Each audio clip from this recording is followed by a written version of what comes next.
And there. Oh my God. It's There all he is. happening. It's all happening. How are you? Stewart Reynolds, thank you, man, for taking some time. I'm good. How are you? Yeah, of course. I'm just fine. Thank you. I'm just Nice. fine. Nice. The internet's favorite dad. Dude, I love that. It's so good. I stole that from Alan Thicke, No, really? I did. Yeah. I mean, like not directly, but he had on his bio on Twitter, before he was dead, was America's favorite dad. And he spelled favorite the Canadian way. Right. And I thought, oh, that's a little bit of a wink and a nod because he's America's favorite dad, but he's Canadian, right? Yeah. So I was like, okay, that's funny. And then when he died, I was like, well, I'm going to steal that, make it internet's favorite dad, and put a little asterisk and say unproven. Yeah. Yeah, of course, yes. So how's life for you right now? COVID. I mean, we're pretty much at the 2-year point now, right? Like, Gone. and it's good to see that you didn't die from your booster shot. Isn't that awful? Isn't that terrible? What I feel? Oh man! I mean, for to use, I mean, I expect people to sort of take pot shots at me. People who are anti-vax or whatever, take pot shots at the videos and use them. It's like whatever. I don't care. Hey man, and it's great when they watch the videos. It's like great. That's a view. Fantastic. But yeah, when they use that one with that poor guy who actually did die of a heart attack, but not because of the booster, just a heart attack. Right. It's like, well, this is horrible. Like that's bad enough and it's pretty tasteless. But at the same time, I had people who were coming up to me and be like, not coming up to me, but on Twitter, they'd tweet me and be like, is it true? Is everything okay? And it's like, I'm fine. It's like, oh my God. Dude, I just had a friend, Bob Saget, of course, just passed, right? Yeah. And he posted on his, and I unfollowed him because of this. He posted on his Facebook wall some garbage account on Twitter. It was like a B0B Saget, so obviously it wasn't Bob Saget's actual Twitter account. But I feel fine after my booster shot. Like, what is the point of that? I don't get it, man. You do, like, I don't how get it. Fucking done are you with COVID? Exactly. Like, everybody at this point is done. Like, I'm just done, man. 2 years is a bit much. I know it's a bit much. And I think what's funny is that, and you think about the like people saying about vaccine mandates and stuff, right? Well, first of all, proof of vaccination.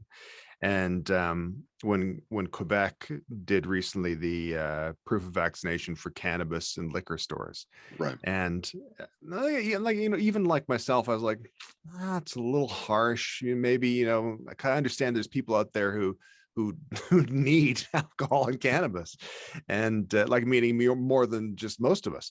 And I was a little bit harsh, but then like their vaccinations went up like 400% the day the restrictions took place.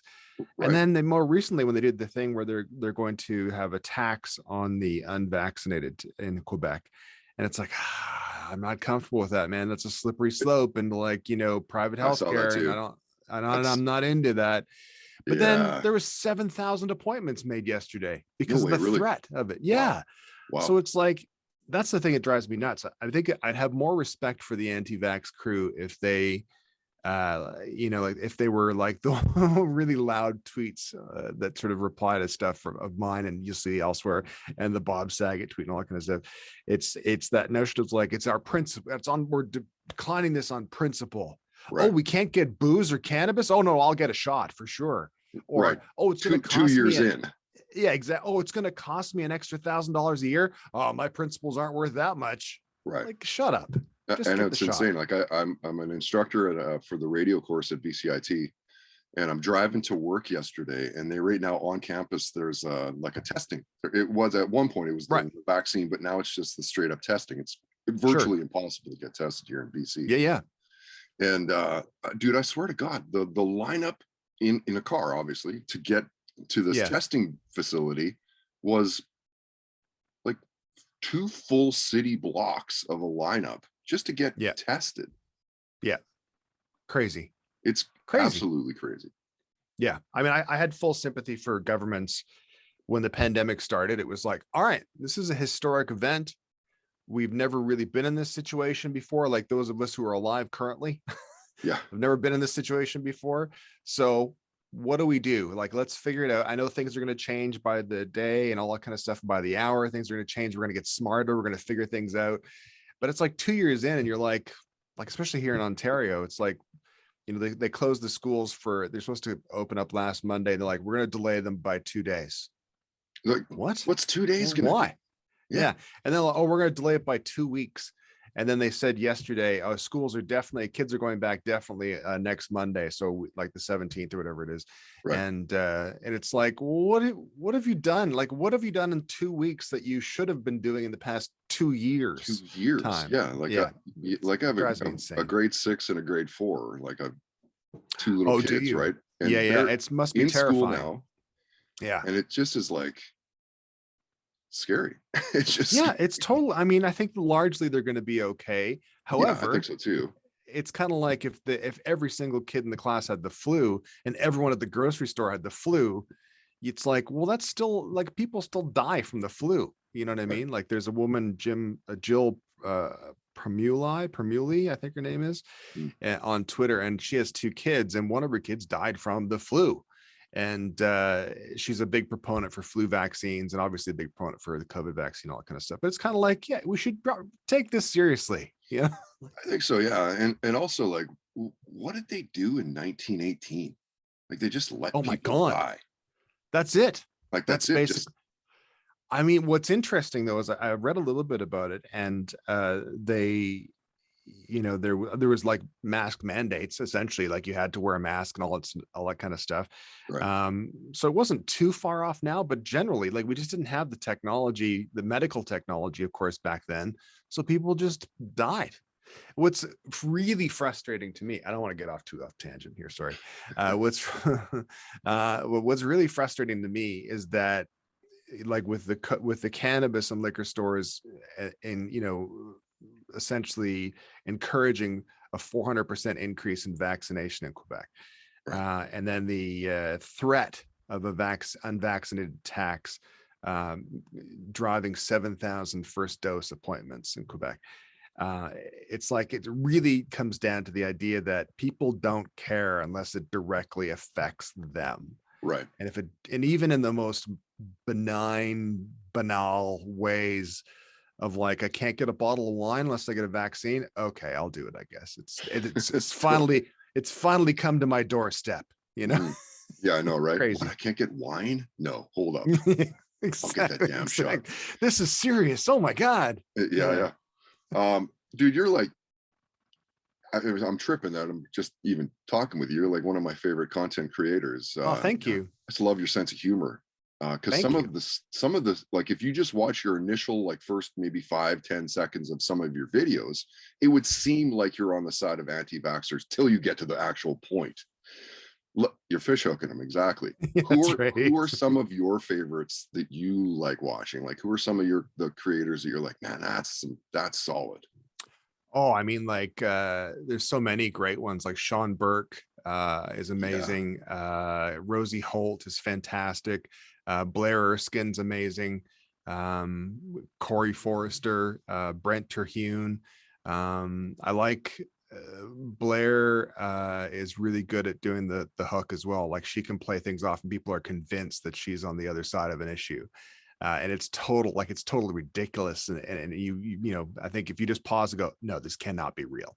But and that's the same. But I don't know that they have that the brain capacity to actually work that out, that it's not. No, well, what's really funny, on, yeah, like the Rosie Holt, who's in the UK, she's phenomenal. Of course, there's a big stink right now with the parties that they had in lockdown at 10 Downing Street in Boris Johnson had and stuff. And fantastically, he said, I walked into a party, I didn't attend a party, or something like that. It was like, okay, big difference. And but Rosie does these things where she, like, cuts herself into these news interviews and plays up the most ridiculous aspects of the arguments that the politicians put forward. So she did one most recently, past couple of days, where it was like, I don't know if I was at that party. I don't know. And I won't know until the investigation's completed. Then I'll know. And then I Right. won't even know if I've been investigated until the investigation's been completed. Then I'll know I've been investigated. Right. So And good. she had like people quote tweeting it saying, this is how bad it's gotten. This is disgraceful. This is like, how can this person? And it's like, she's not a person. She's not, this is just a joke. Yeah. So It's yeah. like Yeah, right totally. over your Totally. head. Totally. Would you say you're a fairly political guy? Like, have you always had an interest in politics or no? No, I hate politics. I can't stand politics. I think, no offense to the politicians I like, but I mean, politics is slimy. It's slimy business. And the worst part of politics is that I mean, it's, you know, I've been doing social media as a content creator for the past 9 years, and it is a slimy business. Like when I mean, there's lots of amazing people and lots of lovely people, but you just have to realize it's like everyone's kind of jostling for profile. Everyone's always trying to make sure they're still, you know, getting attention. Yeah. And politics is like that, except it's people's lives on the line. And it's yeah, no, politics has never been, I mean, I'm aware of politics. I feel it's important to stay abreast of what's happening in politics, Yeah. because there are real world, you know, consequences to political Sure. stuff. Yeah, Yeah. exactly. But at the same time, it's like, and I mean, people have said to me, you should run for politics. It's like, no, I shouldn't, It's because like, I no. don't care enough about people. I really Oh my don't. God. I couldn't imagine the shit that would be pulled up if I was to run for politics. Like, oh my God. No, thank Yeah, I you. know we're not there yet. We're not Yeah, there yet, right? I it's mean, I think not it's sort of, happening. you know, yeah, Yeah. exactly. So why Brittlestar? Why did you choose the name Brittlestar? I chose the name Brittlestar. It was back in 2004, actually. And as you can see, this is my little studio area, and I've been making music essentially my whole life. Yeah. And so in 2004, I was like, well, I've never made an album, and I'm 34 years old. I better make one now. And before I turned 35, I don't know what Right. that meant, but so I made an album with help from this guy named Stephen Duffy, who's like one of the founding members of Duran Duran, and worked with the Bare Naked Ladies, and he was currently at that time producing Robbie Williams' album, and we remotely go back and forth. And I really just I totally weaseled my way into contact with him, because I've been a fan of his for a long time. And so it was great. I sort of felt like I'd been given a leg up already at that point. I was like, okay, great. I'm now working with a guy who's actually had, you know, a #1 song, and he's had numerous top 10 songs, and this is exciting that he's written and worked on. And I thought, well, I can't release an album by Stewart Reynolds. That's dumb. Who's going to wear a t-shirt with Stewart Reynolds on it? That's not a cool name. Yeah. It's not jazzy enough. And so my eldest son, Owen, was 3 at the time, and he had a marine life book. And one of the sections was on starfish. And there was these starfish called brittle stars, and there still are. They have these like long spindly legs. They're really gross. They're the grossest looking of the starfish family, and they can see through their tentacles, and they defecate out of their mouths like all starfish. And I was like, cool. I'll just take brittle stars and I'll jam it together and get rid of the S and Brittlestar, make it a thing. And then so I just had the band name, and I released like 3 albums and 1 EP under that band name. And the first album did really well. And was licensed by MTV and all for TV shows and stuff. So it actually did well. Wow. And then when 2013 rolled around, I was like doing Vine. I was like, well, I've already got the socials, you know, I've got the @ Brittlestar, and I've got the domain names. I'll just stick with Brittlestar. It's fine. I'll do that just for fun. And it just kind of stuck. And now, I mean, this is probably what the Edge feels like. It's kind of like people just refer to me as Brit. Hey, Brit. Okay. No, like, don't call me that. No, I don't care, man. Whatever. Stay on brand. It's cool. What's the music in the Reynolds house as a kid growing up then? Oh, well, my parents are Scottish, so you can guess. If you've ever seen So I Married an Axe Murderer, it's very, very similar to that. A lot of Bay City Rollers, Nice. a lot of Beatles, a lot of Elton John, and a lot of Rolling Stones. My mom and dad's first date was a Rolling Stones concert. Nice. with Ike and Tina Turner opening. Yep. And yeah, so I mean, it was all sort of the classic 60s rock, along with some real heavy cheese, 1970s cheese with the Bay City Rollers, which was fantastic. Exactly. So in our house, there was like you know how people get lyrics wrong and they sort of mess them up. Yeah. Like, excuse me while I kiss this guy. Exactly. Or Alex the Seal, all that kind of stuff. Yeah, exactly. And in our house, the Bay City Rollers Saturday night, where they chant SATURDAY night, and they do that. Yeah. My dad's chant was SATURDAY Saturday. It's like they don't just say Saturday really fast at the end; they say night. Oh my God! What was your first concert? My first concert ever. Well, if I want to just really broaden the definition, my first concert ever was Mr. Dress Up in 1970. Did you see Mr. Dress Up? Nice. Yeah, 1975. Casey and Finnegan were there as well. I saw him again. So I saw him when I was 5, and then I saw him again when I was 21, but Casey and Finnegan weren't there. Some other discount puppets showed up. It wasn't really as good. But he did make a Milli Vanilli joke, so that was pretty good. Oh, nice. Awesome. Yeah, which is nice. So yes, I mean, that was my first concert as such. And then I think my first big concert was at Maple Leaf Gardens, and that was for the Clash. And oh wow, that was exciting. Yeah. That's a pretty good bar to set right out of the gate. Right? Clash, it's got way more cachet than I merit. I think it makes me sound cooler than I am. It's like, I know, right? You should just do, next time you get asked that, just fucking lead with the Clash, you know. I'm trying to get Rafi, man. I'm trying to get Rafi on the podcast. Love to talk to him. Oh yeah. He's awesome. The coolest, man. He's awesome. Yeah. He follows me on Twitter, and I'm always so stoked whenever he interacts with me. I'm like, ooh, this is exciting. I know, every once in a while he'll like one of my tweets. Yeah. And I'm like, oh, Rafi just liked my tweet. And he's badass too, eh? Have you been badass, man? He's very badass, and he's a very much an activist and all that kind of stuff. It's great. I love it. Yeah. It's fantastic. Yeah. Awesome. Yeah. Most overrated band on the planet. Oh man, that's a good question. The most overrated band on the planet, according to me, is, oh God, that's a really tough question.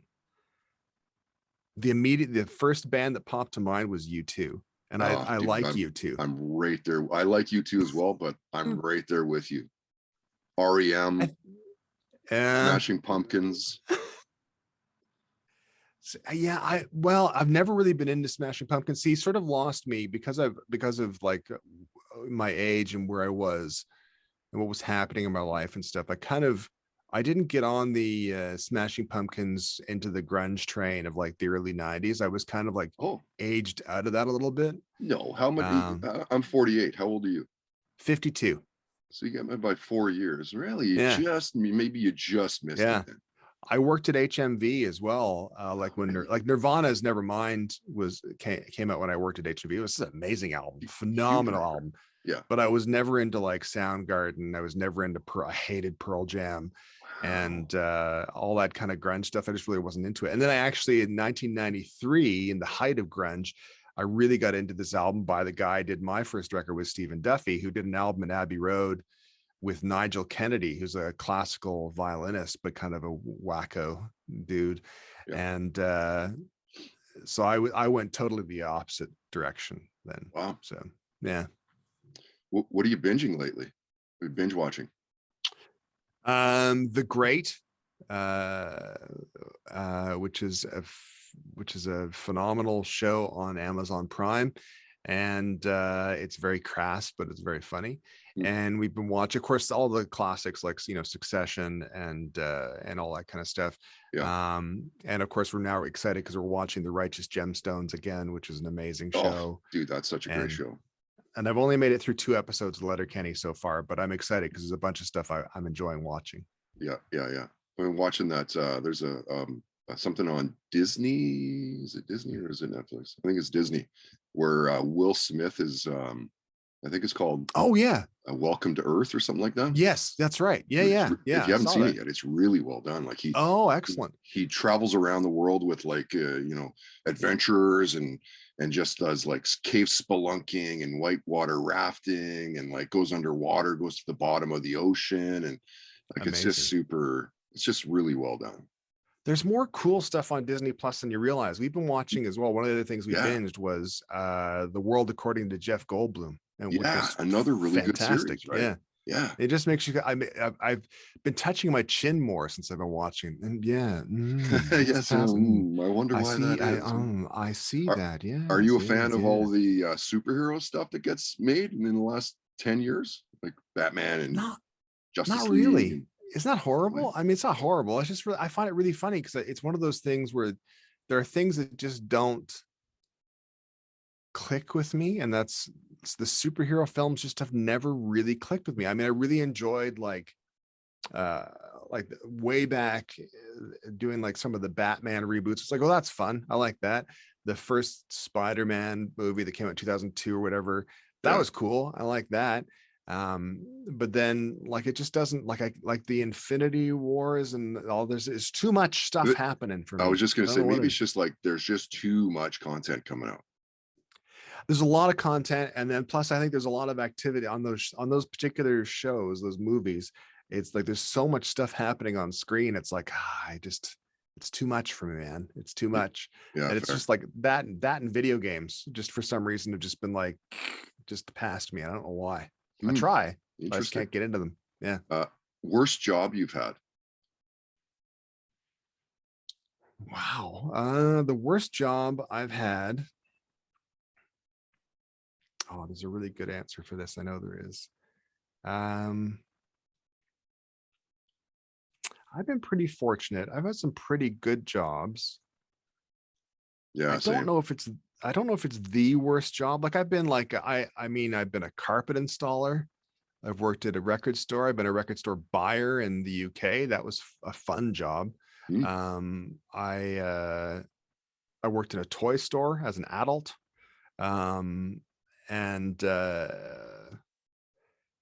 Worst job though, I think would probably be like one of my first jobs, which was that's not really that bad, but I worked at a lottery kiosk, a lottery and cigarette kiosk, lottery and smokes. Like a Sheffield and Sons? I don't know what that is, but maybe like right in the middle of a mall. Like little kiosk. It's got lottery tickets. In the middle of lottery tickets. Exactly. Yeah. So that was my very first sort of actual job. And it was fun when you shared a shift with someone. But and like my first shift at this lottery kiosk, someone won a Lincoln Town Car. That was exciting. Like on a scratch ticket. And they're like, wow, you're lucky. But then it got sad because then you'd see the same people coming every day, every shift. You'd see the same people coming in to buy lottery tickets and to buy smokes. Their money. Yeah. Wasting their money, getting ashen every day. Like just like it was like, oh man, I don't know. Like people used to come and buy, instead of like, give me that scratch ticket. That's what they'd say, give me a flat of the blah, blah, blah tickets. And they would give you $2,000 and they would take a big flat of scratch tickets away. And they would do that every week. And they'd come back and they'd say, well, I've got this one and this one. And some weeks they would get $5,000 in winners. Some weeks they'd get like $50. It was like not a very good business model at all, but it was depressing for me. And then you get the people standing in line behind them going, yeah, can I get some more Benson and Hedges, please? I need another carton of Benson right away, Mrs. Absolutely. Yeah. That's a rough gig. That's a rough gig. All right, Stewart, I'm going to wrap this up in a couple of questions. I told you I need maybe 15, 20. We're past that. And also thank you. Yeah, no worries. Thanks, man. Are you a big fan of sports? Like, are you watching the Montreal Canadiens? Are you watching the Toronto Maple Leafs? Are you a fan of like UFC? What gets you going for sports?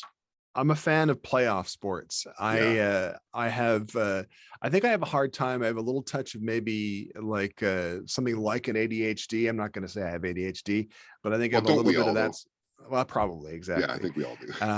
I think I think that sort of working for myself has kind of made me think I should probably be doing something else right now. So you know, I'll watch like when the Raptors were doing really well, I'll watch those games for sure. When the Leafs are doing well, I'll watch those games. But I'm not really a big sports person, and I've never really been a big sports person, and I think that was probably by the fact that I wasn't allowed to be both. You couldn't be a new wave spinner Yeah. with your foundation and lip gloss and amazing bangs and like sports. You just Right. had to pick one or the other. You had to pick one or the other. And I picked bangs and lip gloss instead. Yeah. And yeah, no, I did a thing for ESPN once for March Madness. And I pitched them. They said, we want you to make a script for this video that you're going to do. And I was like, great. So in the script, I had to list off a scene where I had a list of the teams that were competing on like a, you know, a chart to go down to who's going to win. And they wrote back and they said, first of all, none of those are actual teams. So it's like, that state, not even in it. And those aren't real names. And I was like, oh, okay, well, you better tell me who's that. What sport is this again? So yeah, that's my relationship with sports. Right. All right. Final question. Share a near-death story with us where you're like, holy crap, man, I could have died there. Well, you have just walked into my trap by asking that question. When I was 19 years old, I fell off a 70-foot cliff. And I bounced twice on the way down and landed on rocks that were about the, you know, size of watermelons, roughly like decent sized rocks that were being used to start building a road, and like the foundation of a road. And my face was ripped open from above my eyebrow to my mouth, my lips, and on the left side of my face. And they sent an ambulance. The ambulance strapped me in, and then that ambulance got stuck. No. So they had to send a second ambulance for me, and they strapped me in and got me back to the hospital. And then just by luck, the surgeon who was running the ER, he said, listen, I'm actually interning for plastic surgery. I can give you stitches.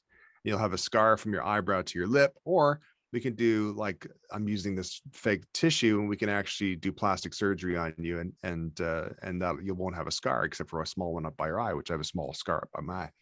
And I was like, okay, let's do it. Let's do it. So that's probably thankfully, I mean, there's been lots of times in the car where I'm like, whew, that was close. Yeah. But I think falling 70 feet, I was like, when I just right before I blacked out, I was like, that's it. That's the end of this. Wow. I've had a good run. How do you fall off? Like, so tell us the story, the lead up to falling off. Like, how did that happen? So this was in Goderich, Ontario, which is Ontario's west coast, which you people in BC can laugh at. But it's on the coast of Lake Huron, and it's beautiful. And we were renting this house. Well, my girlfriend was renting this house, and the night before, it was there's just bluffs off the end, the backyard, and then just bluffs. It was straight down. Gone down to the water. Gorgeous, amazing, but obviously dangerous. This is now evident.